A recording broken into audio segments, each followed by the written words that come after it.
Assalamualaikum warahmatullahi wabarakatuh. Selamat pagi. Kami dari kelompok 8 akan membahas laporan arus kas berdasarkan metode indirect dan direct.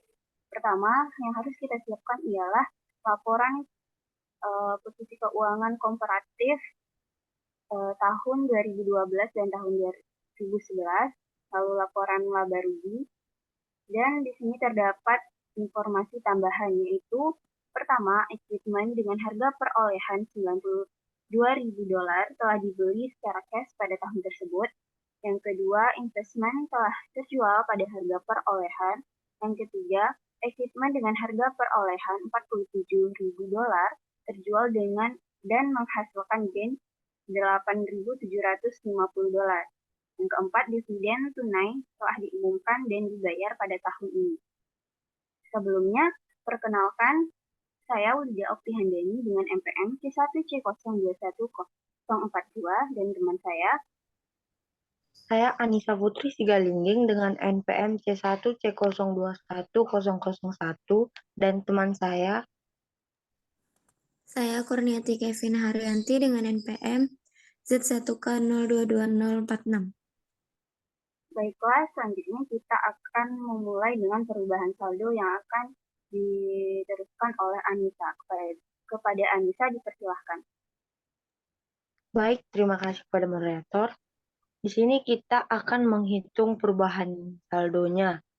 Yang pertama ada pada cash yang di tahun 2012 ada 92.700 dan 2011 ada 47.250 dan dikurangkan hasilnya $45.450. Yang kedua, akun receivable. Yang di tahun 2012 ada 90.800, tahun 2011 ada 57.000 dan hasilnya 33.800. Dan selanjutnya inventory. Di tahun 2012 ada 121.900. Di tahun 2011 $102.650 dan hasilnya 19.250. Yang selanjutnya investment. Di tahun 2012 ada 84.500 dan di tahun 2011 87.000. Hasilnya min 2.500. Selanjutnya equipment. Di tahun 2012 itu $250.000, di tahun 2011 $205.000. Hasilnya 45.000. Selanjutnya accumulative expression balance.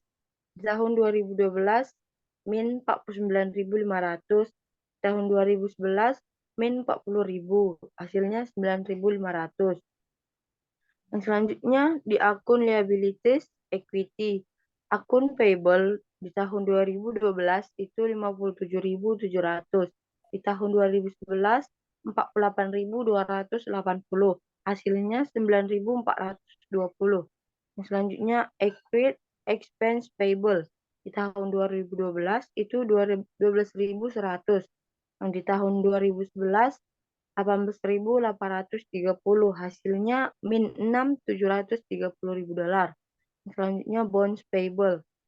Di tahun 2012 itu 100.000, di tahun 2011 70.000 dan hasilnya $30.000.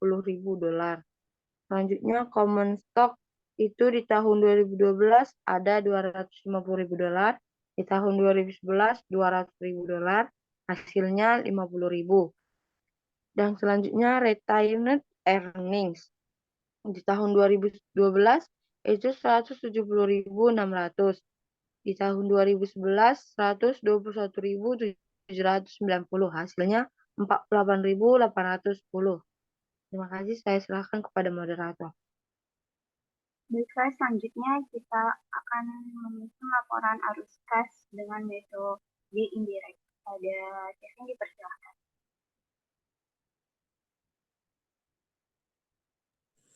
Baik, terima kasih kepada moderator. Di sini saya ingin menjelaskan laporan arus kas metode indirect. Yang pertama itu dicantumkan dulu nama perusahaan, laporan arus kas, dan untuk tahun yang berakhir 30 Desember 2012. Kemudian arus kas dari aktivitas operasi. Yang pertama, cantumkan laba bersih yang sudah didapatkan dari laporan laba rugi sebelumnya sebesar 132.210. Kemudian untuk penyesuaian mengubah laba bersihnya, yang pertama itu ada beban depresiasi. Beban depresiasi ini sebesar 49.700. Itu didapatkan dari soal yang telah ditentukan sebelumnya. Nah, 49.700 ini plus karena laba bersih itu didapatkan salah satunya dengan mengurangi beban depresiasi. Kalau dirubah ke arus kas, beban depresiasi itu tidak ada pemasukan atau pengeluaran kas, sehingga tetap ditambahkan lagi 49.700. Yang kedua, keuntungan dari penjualan equipment. Itu sebesar 8.705 min 8.750. Kemudian peningkatan saldo piutang. Itu min 8.750 didapatkan dari soal yaitu bukan dari soal laporan laba rugi bahwa keuntungan penjualan equipment itu min 8.750. Kemudian peningkatan saldo piutang itu ada min 33.800 didapatkan dari perubahan yang terdapat pada laporan perubahan saldo sebelumnya. Dari 2011 ke 2012 itu sebesar min 33.800. Karena piutang itu mengeluarkan kas sehingga saldo piutang itu min. Kemudian peningkatan saldo persediaan min 19.250. Ini terjadi adanya perubahan pada laporan saldo sebelumnya sebesar 19.250, sama halnya dengan piutang, persediaan juga min gitu. Kemudian peningkatan saldo utang dagang sebesar 9.420, sama didapatkan juga dari laporan perubahan saldo karena saldo utang dagang itu dapat menghasilkan pemasukan kas sehingga 9.420 itu plus. Kemudian terakhir itu ada penurunan saldo accrued payable. Itu sebesar min 6.730 sehingga kas bersih yang dihasilkan dari aktivitas operasi itu sebesar 122.800. Yang kedua itu ada arus kas dari aktivitas investasi. Yang pertama ada penjualan investasi jangka panjang sebesar 2.500, itu didapatkan dari perubahan saldo sebelumnya itu ada penjualan gitu. Kan dari 2011 moderator boleh ke slide yang perubahan saldo. Nah, itu kan dari penjualan investasi itu tadinya 87.000, kemudian turun 84.500. Kalau terjadi penurunan berarti terjadi penjualan investasi. Sehingga kan selisihnya 2.500, maka penjualan investasi itu 2.500. Selanjutnya,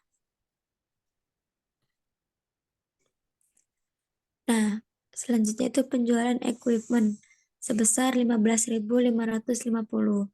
Didapatkan setelah ada pembuatan akun T. Nah, itu dalam akun T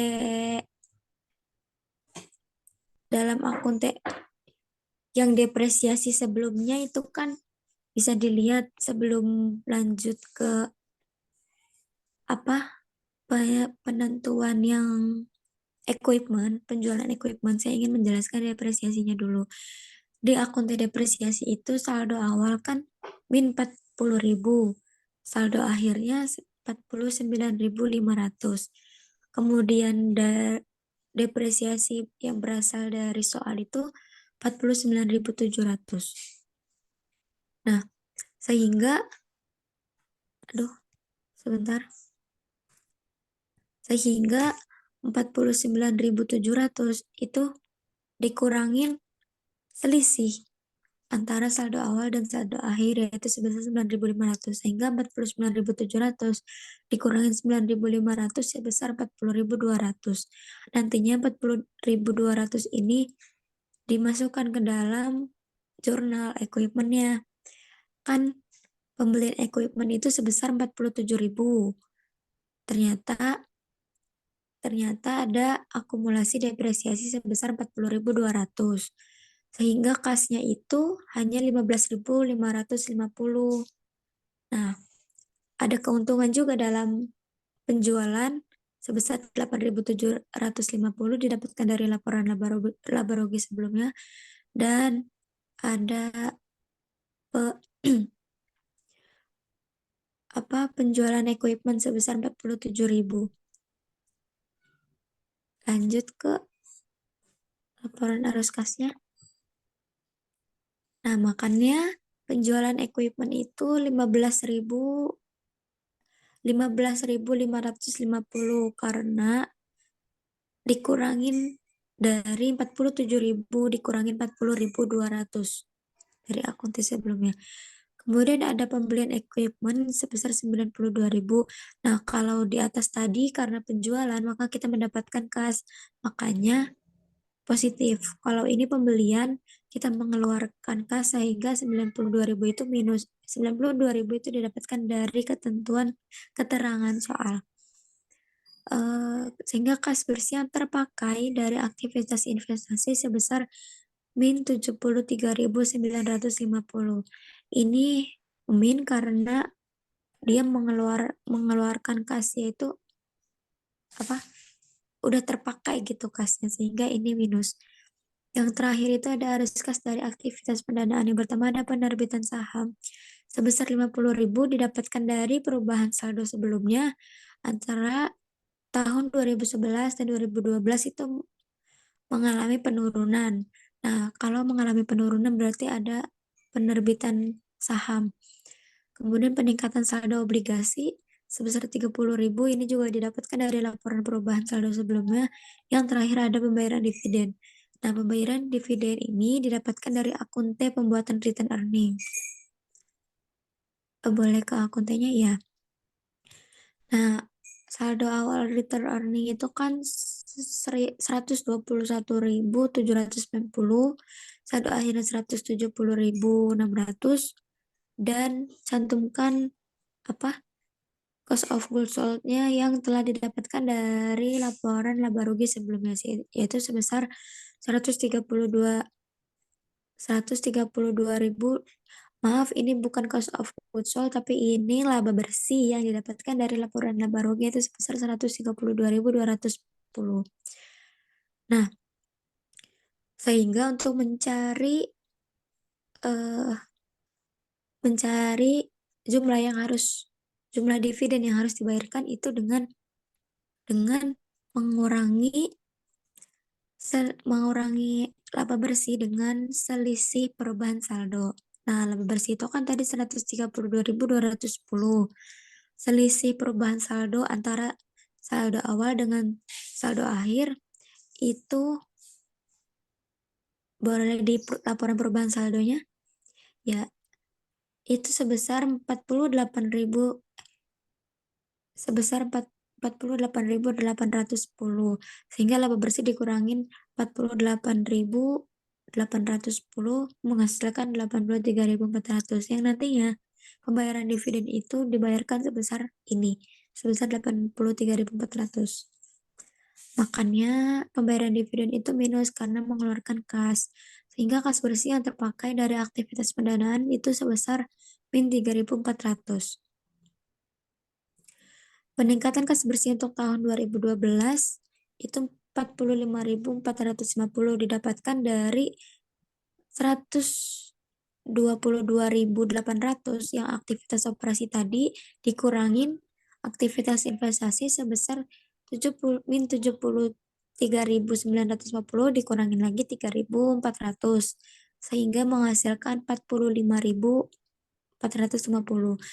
Nah, ini kan kas awal periodenya itu 47.250, kas akhirnya 2012 itu 92.000. Dalam laporan perubahan saldo, itu selisih antara saldo awal dan akhir sebesar 45.450. Nah, penjumlahan 45.450 itu sama dengan penjumlahan aktivitas operasi, investasi, dan pendanaan. Kalau sama, berarti laporan arus kas ini sudah tepat. Mungkin itu saja, saya serahkan kembali ke moderator. Baiklah, akan saya lanjutkan dengan laporan arus kas dengan metode direct. Pertama, kita melakukan perhitungan terlebih dahulu, yaitu menghitung kas yang diterima dari pelanggan. Salesnya sebesar $297.500 dan peningkatan akun receivable sebesar 33.800. Karena peningkatan saldo, maka dijadikan sebagai pengurang. Sehingga kas yang diterima dari pelanggan sebesar $263.700. Lalu menghitung kas yang dibayarkan untuk supplier. Pertama, menghitung pembelian untuk tahun 2012. Yang pertama itu ada cost of goods sold sebesar $99.460 dan peningkatan inventory sebesar 19.250 sebagai penambah. Jadi pembelian selama tahun 2012 ialah 118.710. Yang kedua, menghitung kas yang dibayarkan pada supplier. Kita masukkan pembelian selama tahun 2012 tadi, yaitu 118.710, dan peningkatan akun payable sebesar 9.420. Karena mengalami peningkatan saldo, akun payable dijadikan sebagai pengurang. Jadi kas yang dibayarkan pada supplier sebesar $109.290.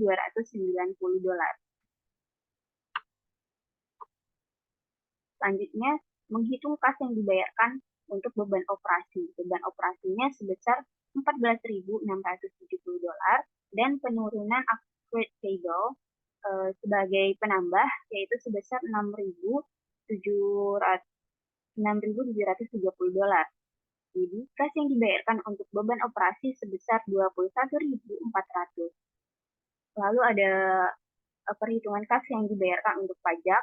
Beban pajak penghasilan sebesar 7.270 sehingga kas yang dibayarkan untuk pajak adalah 7.270. Dan yang terakhir menghitung kas yang dibayarkan untuk beban bunga. Beban bunganya sebesar $2.940 sehingga kas yang dibayarkan untuk beban bunga ialah $2.940.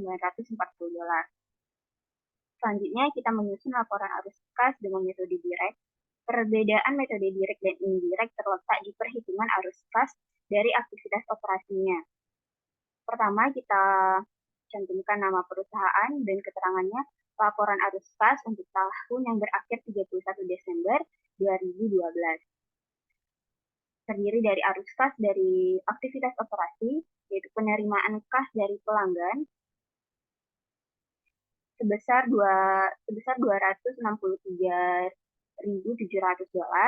kas yang dibayarkan kepada pemasok yaitu $109.290 sebagai pengurang karena kita mengeluarkan kas. Kas yang dibayarkan untuk beban operasi sebesar 21.400 sebagai pengurang karena kita mengeluarkan kas, dan pembayaran untuk pajak sebesar 7.270 sebagai pengurang karena kita mengeluarkan kas. Lalu ada pembayaran kas untuk beban bunga sebesar $2.940 sebagai pengurang juga karena kita mengeluarkan kas. Sehingga kas bersih yang dihasilkan dari aktivitas operasi sebesar $122.800. Nah, untuk arus kas dari aktivitas investasi, arus kas dari aktivitas pendanaan sama antara metode direct dan indirect. Jadi kita tinggal salin dari metode direct tadi. Selanjutnya peningkatan kas bersih untuk tahun 2012 yaitu 45.450 berasal dari penambahan 122.800 dikurang minus 73.950 dan kurang lagi sebesar minus 3.400. Dan ini sama dengan saldo cash pada tahun 2011, akhir tahun 2011. Maaf, sama dengan perubahan saldo tahun 2012 dan tahun 2011. Selanjutnya, kas awal periode 1 Januari 2012 kita dapatkan dari saldo akhir tahun 2011. Sehingga jumlahnya yaitu 92.700 sebagai kas pada akhir periode 31 Desember 2012. Sama dengan yang tercantum dalam soal, sehingga perhitungan yang telah kami lakukan benar. Baiklah, itu saja yang dapat kelompok kami sampaikan. Apabila terdapat kurangnya penjelasan, kami mohon maaf.